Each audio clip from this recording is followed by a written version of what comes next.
All right, I think we almost have everyone, so we can go ahead and get started. First and foremost, I just want to apologize again for all of the Zoom link madness the last couple of weeks. I think we have finally figured it out, but if you do have any other troubles or see any irregularities with the calendar invites, please shoot me a Slack and I'll hopefully try and get that figured out for everyone. So to get started, we have just our normal updates today. So 5G update, will it be you, Suresh? Yes, Kendall. Okay, great. I'll give a brief update on the 5G standalone project. We had three major issues. So that were out of those three, two had blocked the system test last week. One is authentication procedure had a negative scenario wherein in the SIT environment, a certain sequence of events are tried and UE is receiving the authentication request from AMF with the key set identifier that was already in use in the UE. So UE was rejecting the authentication request from the AMF, and that was causing the authentication failure on AMF. As such, this issue was part of a negative scenario which was not handled earlier on the AMF. We have created a fix for that. We are yet to try the integration test of that issue in the DS tester environment. We had planned to test it early next week, and plan is to send the patch to NGAP testing, or we'll commit the fix and let the NGAP team, NGAP test team, start preparing packages out of the Magma 5G branch. That's what we planned. And another issue as such, it was fixed on the SIT environment. However, as part of code handoff from ACL team, somehow that code piece was missing. Registration accept message is not going along with the ICS message, initial context setup request message.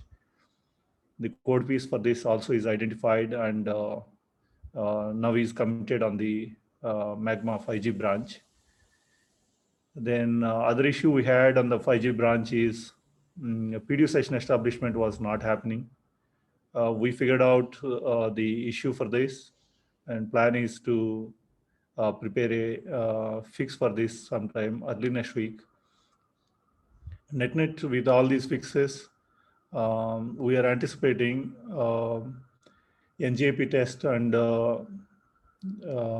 SIT environment can start preparing packages out of Magma 5G branch starting late week next week. So that is the update on the 5G SA project. Any questions on that? So Suresh, the current 5G branch looks like is broken, basically, in the sense when I do make run, it doesn't build. Are we sure that that branch is not missing any files for a successful build? Yeah, Yogesh, you want to answer this question from Ulas?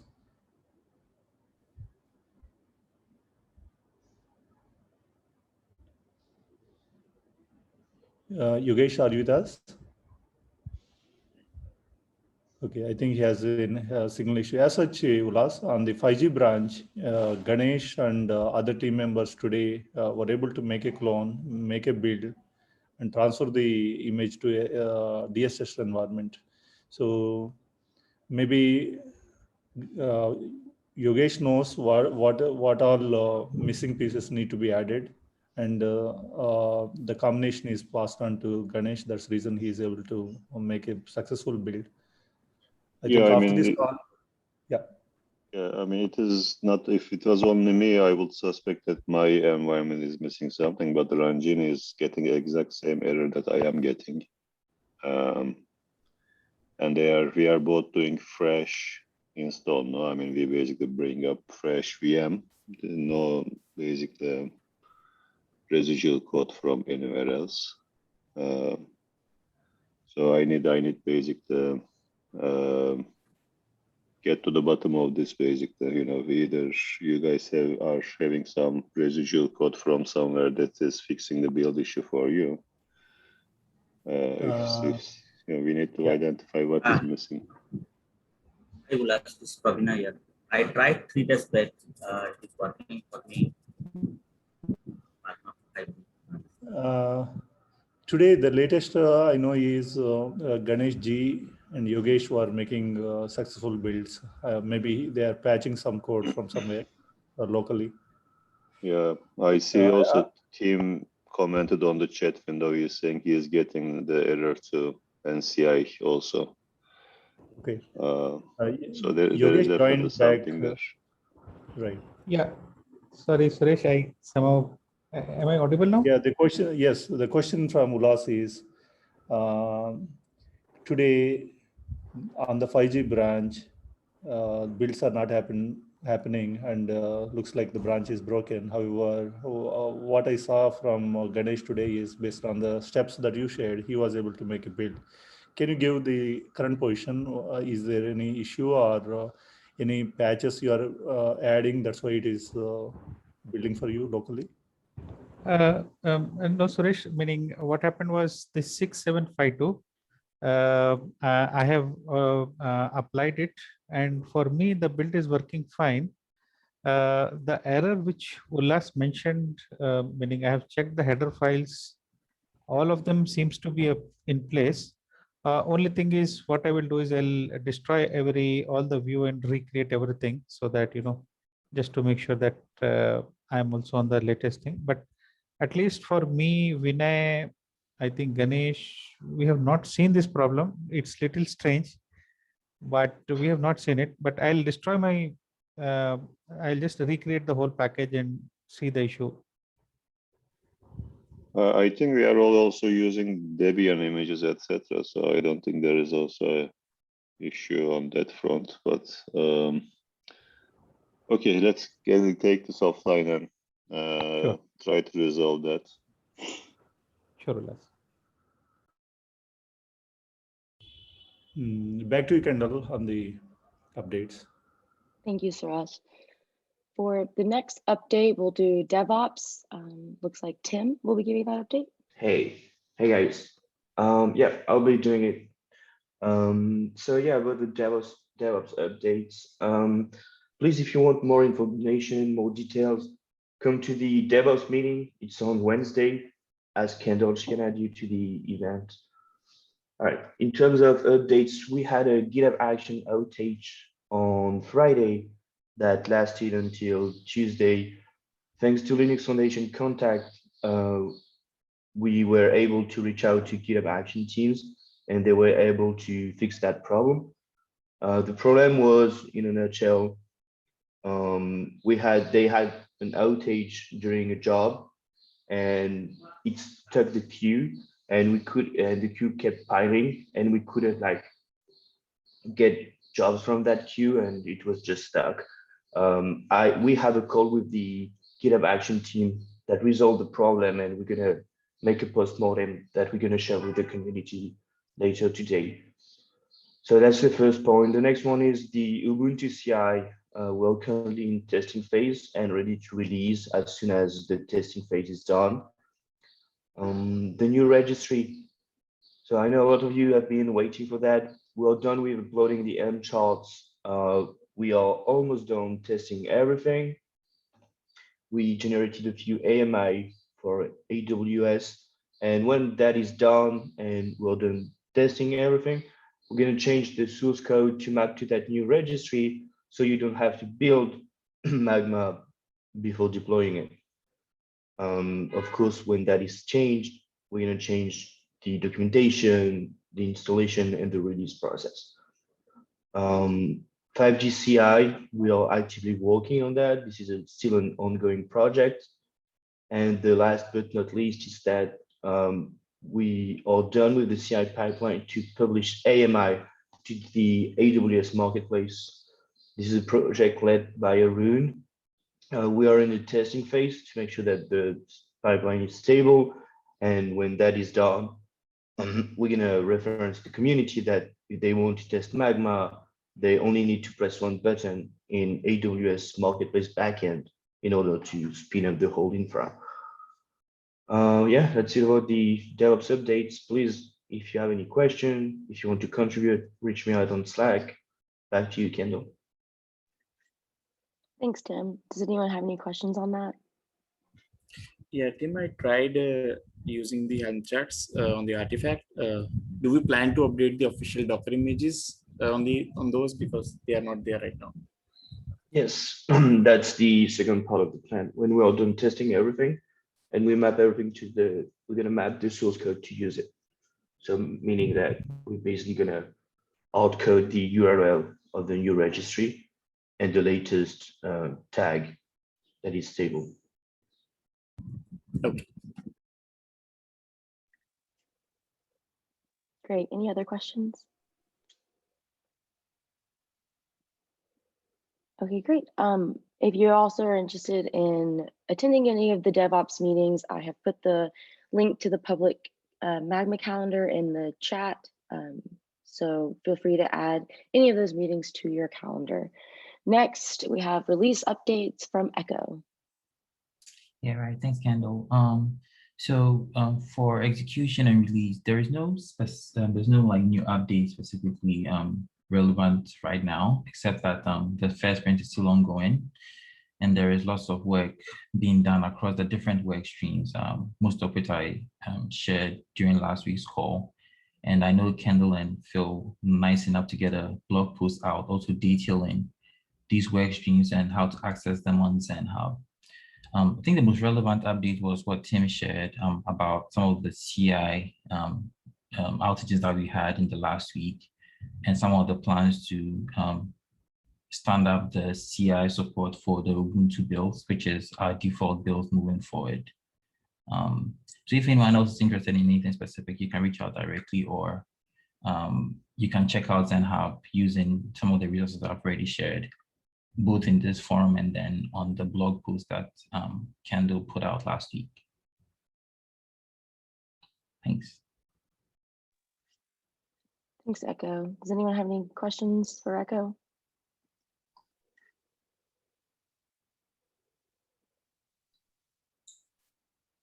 Okay, great. Thank you. So that is actually the end of our very short agenda for today. So we still have time left. Does anyone have anything that they would like to talk about on the call today? One question, one of the enterprise consumer for the fixed wireless access services put forth to me was around the way in which Magma gets deployed, Magma Access Gateway gets deployed. Right now we are having support on the bare metal. However, is there an option to support virtual machine-based deployment? So that was a question.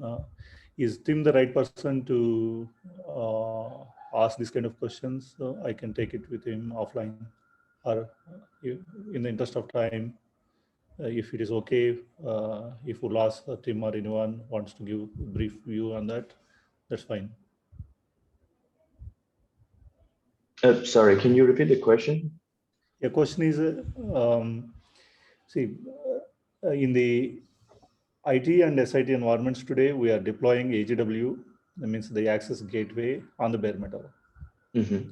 One of the fixed wireless access potential customer asked us, is it deployable on a virtual machine?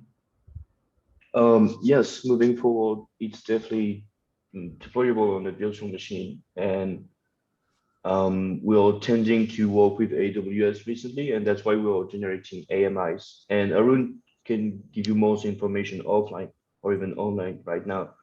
But yes, you can deploy it on a virtual machine. Right. We do recommend though, like right now the classic and recommending installation is on bare metal, but in the future, yes, you'll be able to instantly deploy it on the VM using AMIs on AWS. Great, thanks, Steve. I mean, our lab folks actually are also using quite a number of virtual machines basically for the access gateway testing. And as you know, the tester environment also currently using actual VM, Magma VM. It is not running on the bare metal. So yeah, I mean, short answer is you can do it today as well. Ulas, when it comes to production deployment, the major concern comes from is mapping of the virtual function of a physical NIC onto the VNIC of the VM or container. So is there some work still left, or that is already available and can be used? Yeah, we can. Right. I mean, there should be a discussion item on GitHub. No, I mean, you know, we can bring in different people who installed it in VM form, and we can discuss whether those steps basically are too much for a production environment or in the short run, basically until those AMI images, etc., become available. Can you do that?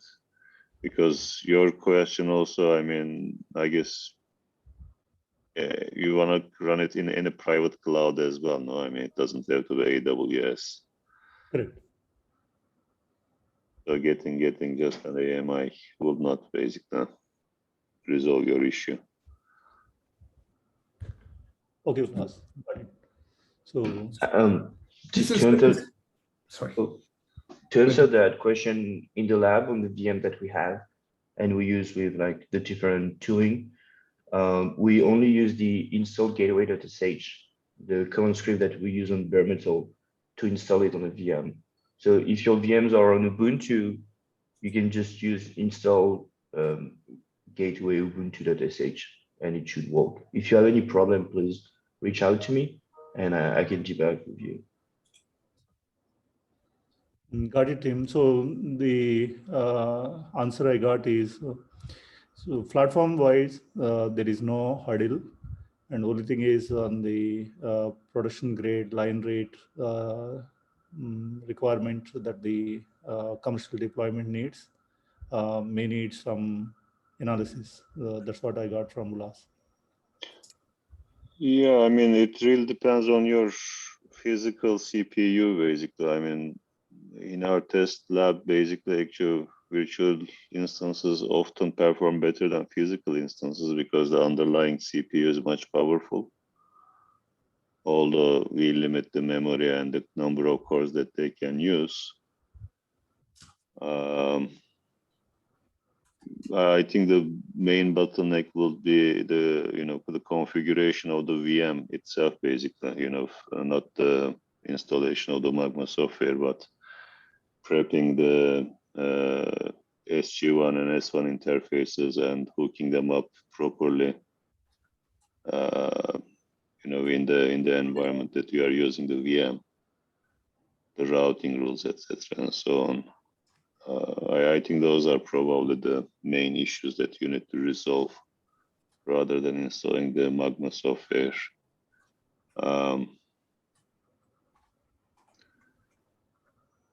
Yeah, got it, Ulas.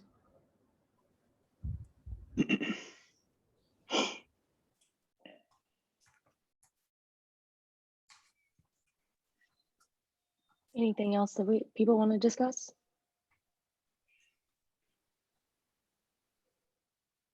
This is Gail here. I just wanted to share that the TSC meeting is now open to the public and the invite is on our public calendar. I'll pop it in the calendar in chat here. Great. Thanks, Gail. Anything else?